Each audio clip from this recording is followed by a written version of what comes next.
A hot homemade butter biscuit topped with sorghum molasses? Yes, I'll take 2, please. I had a little visit to the Windy Hill farm over the weekend, and they showed me how they made their sorghum molasses from field to jar. And I believe that they said it all perfectly. So without further ado, let's take a tour of the sorghum mill, brought to you by my little baby brother and my good friend and neighbor, Mr. Haley. All right, Cooper's feed the mill. We got the cane there. We've already stripped it and everything. It was cut last Saturday.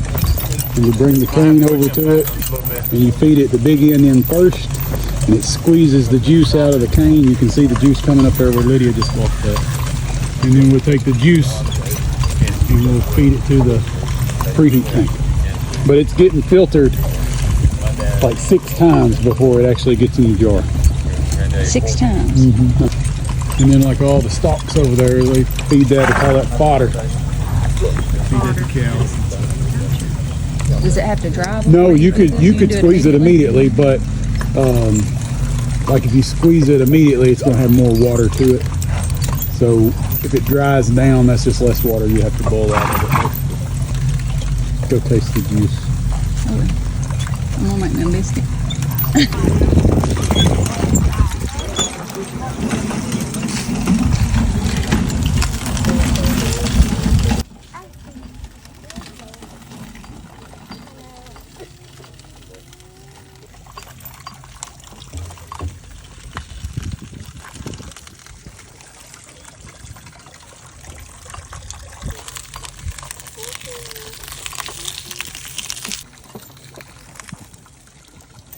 This is the preheat tank.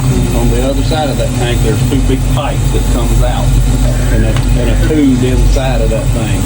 We put a big burner in one end of that tube. It circulates around. The heat comes out. Preheats that juice from air temperature to 165, 170 degrees. We let it set overnight. Skim the top off of it, which is all of the green stuff here. And then when we get ready to cook, it comes out that valve, runs down, we strain it again here. And this is called an evaporator pan, and there's 2 burners down here on that end. Those burners are run off that propane tank at around 20 psi. Okay. Right.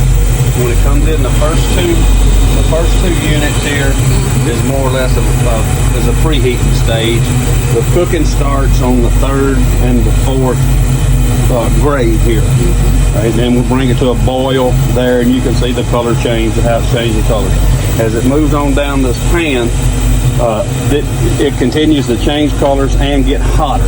You're about 212 degrees right here, and as you move on down, you'll work your way up to 230 degrees. But you constantly got to move this stuff around, or it'll scorch. Now, this pan is a 1/2 inch lower on that end than it is on this end, but the heat will force it up. Gotcha. And then when it comes to a complete boil down here, and it'll be real shallow in that pan, then we'll open this valve right here, and it runs into the tank, and it gets strained again right there. And I test that with that thing right there. It's called a rectometer. Yes. That would tell me the sugar content.